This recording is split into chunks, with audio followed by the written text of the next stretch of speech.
Helicopter record कर, screen record कर ले, स्क्रीन। हाँ उतर रहा है। आपकी मेहनत से मैं गुजारिश करूंगा कि वो प्रशासन को प्रशासन आदरणीय अध्यक्ष के प्रोग्राम को कामयाब करने का काम करते हैं। मैं बहुत बहुत धन्यवाद देना चाहता हूँ। उसी के साथ अपनी बात बहुत ही बेहतरीन शेर से अपनी बात कही।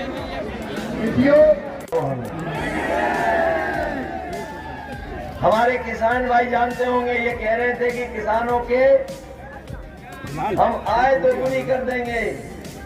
बताओ पीलीभीत भाइयों, पीलीभीत के किसान भाइयों, ये तो मेहनत करने वालों का जिला है।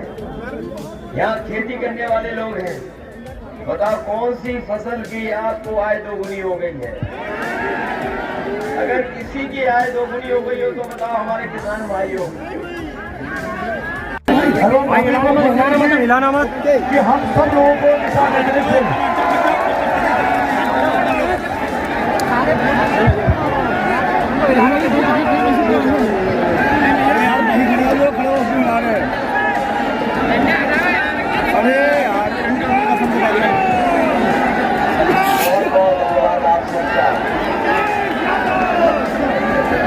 थोड़ा भैया मंच पर समाजवादी पार्टी के जिलाध्यक्ष जगदेव सिंह जग्गा जी,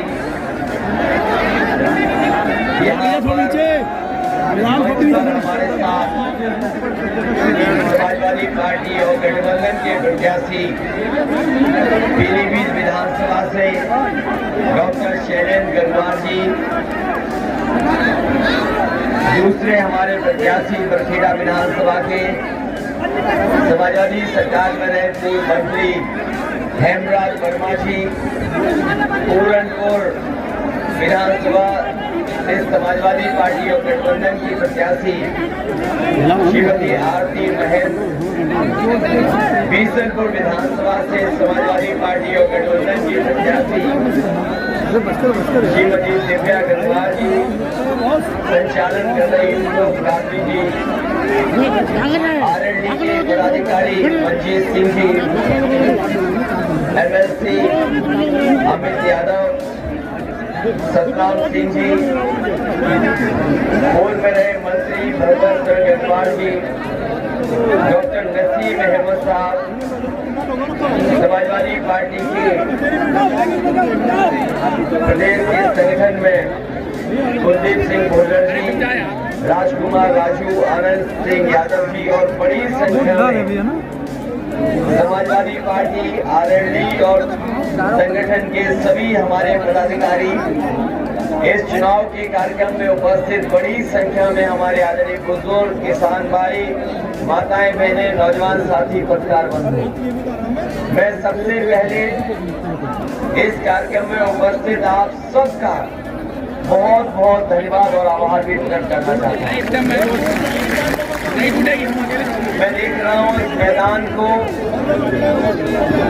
ये पूरा मैदान हमें भरा दिखाई दे रहा है और बड़ी संख्या में लोग अभी भी आ रहे हैं, लगातार आपके कार्यक्रम में शामिल होने आ रहे हैं।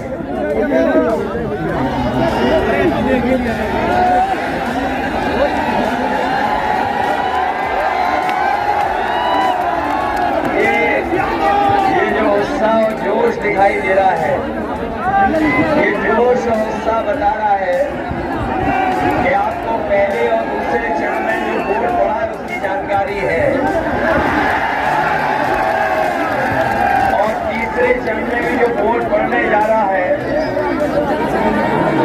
उसकी भी आपको लगभग जानकारी होगी। पब्लिक का बाद में भी ले लूंगा ना, अरे वो ले लो, मेन चीज वो होती है। हालांकि पब्लिक तो बाद में भी ले लेंगे।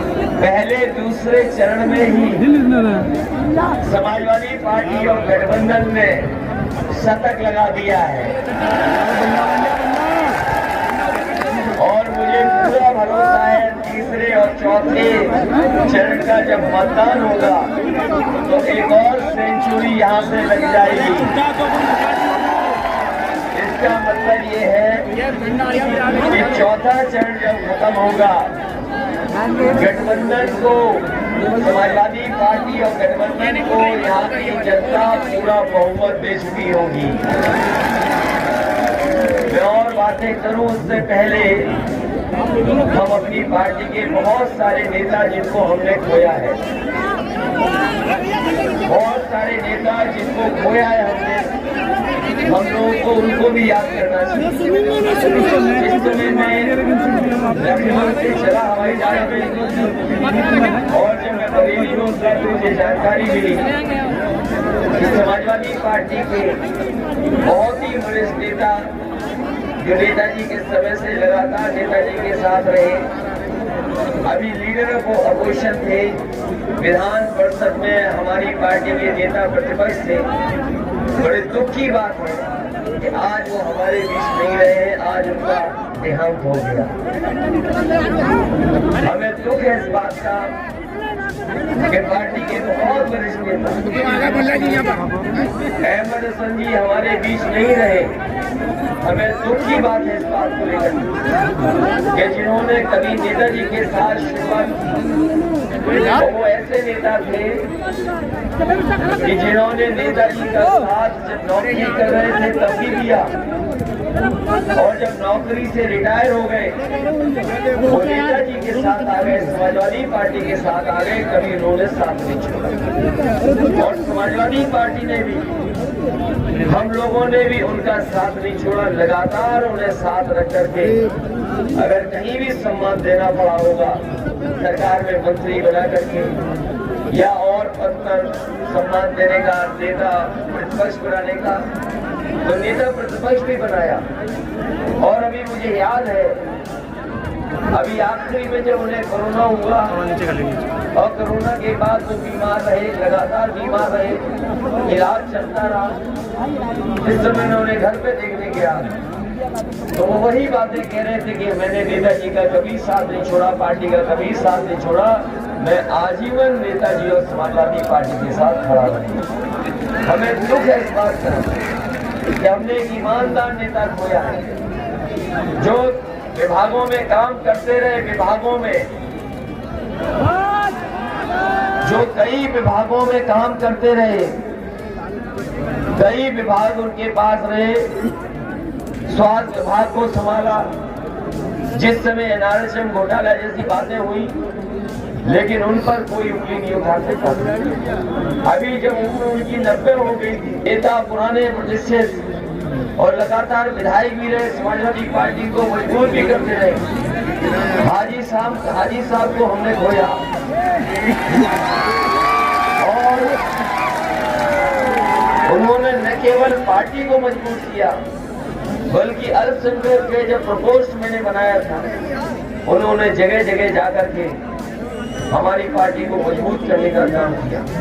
कोरोना के समय पर मेरी उनसे लगातार बातें होती रही, उनसे, उनकी बेटी से। वो चाहते थे कि इलाज हो जाए। वो जिस अस्पताल में थे, एक डॉक्टर गंगवार साहब का अस्पताल था, मैं उन्हें जानता नहीं था लेकिन मैंने लगातार उनसे फोन पर बात कर करके जो इलाज हो सकता था वो इलाज कराया। बाद में परिवार के लोगों ने कहा कि इन्हें एम्स ऋषिकेश ले चलिए। हम लोगों ने हवाई जहाज की भी तैयारी कर ली, एम्बुलेंस की, लेकिन डॉक्टर लोग तैयार नहीं हुए। वो जाते तो शायद उसी समय उनकी जान चली जाती, लेकिन हमारा साथ उन्होंने छोड़ दिया। अस्पताल में उनकी जान गई, उनकी बेटी। हमें दुख है इस बात का कि हमने एक अपनी पार्टी का बड़ा नेता खोया। साथ ही में अभी हाल फिलहाल एक प्रीतम जी को भी हम लोगों ने खो दिया। वो लंबी बीमारी से थे और आखिरी में जब उनसे बात हुई तो उन्होंने कहा कि हमारे परिवार की हमारी बहू है, इनको ही टिकट दे देना। हमने कहा कि आपकी इच्छा जो होगी हम उसी को टिकट देंगे, इसलिए उन्हीं को टिकट दिया। इसलिए आखिरी में हम लोग 2 मिनट सबके लिए शो करेंगे। अपना बंद हो गया, दोबारा चलो। 2 मिनट आखिरी में, और न जाने कितने लोगों को हमने आपने परिचित लोगों ने खोया होगा। यहाँ जितने लोग मौजूद हैं इन्होंने देखा होगा मजदूर कैसे चलकर के आए थे जब लॉकडाउन लगा था। बेचारे, उनके लिए कोई इंतजाम नहीं किया। सर, भविष्य को तय करने वाला चुनाव है।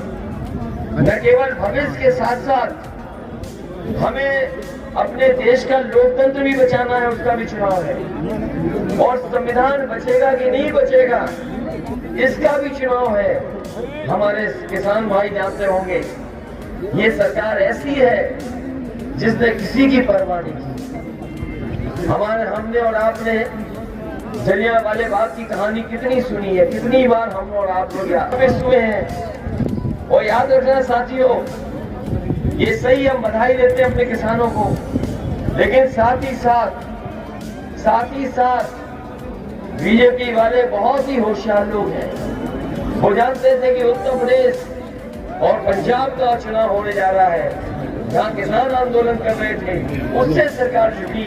वहीं उन्हें ये भी पता था कि अगर काले कानून वापस नहीं हुए तो हो सकता है जिस तरीके से पंजाब में कोई रैली में किसान नहीं आया, खाली कुर्सियां देखने को मिली, इस बार भी अगर चुनाव होता और काले कानून होते, हो सकता था किसान इनके एक भी वोट न देता, उत्तर प्रदेश से और पंजाब से खाली हो जाती बात।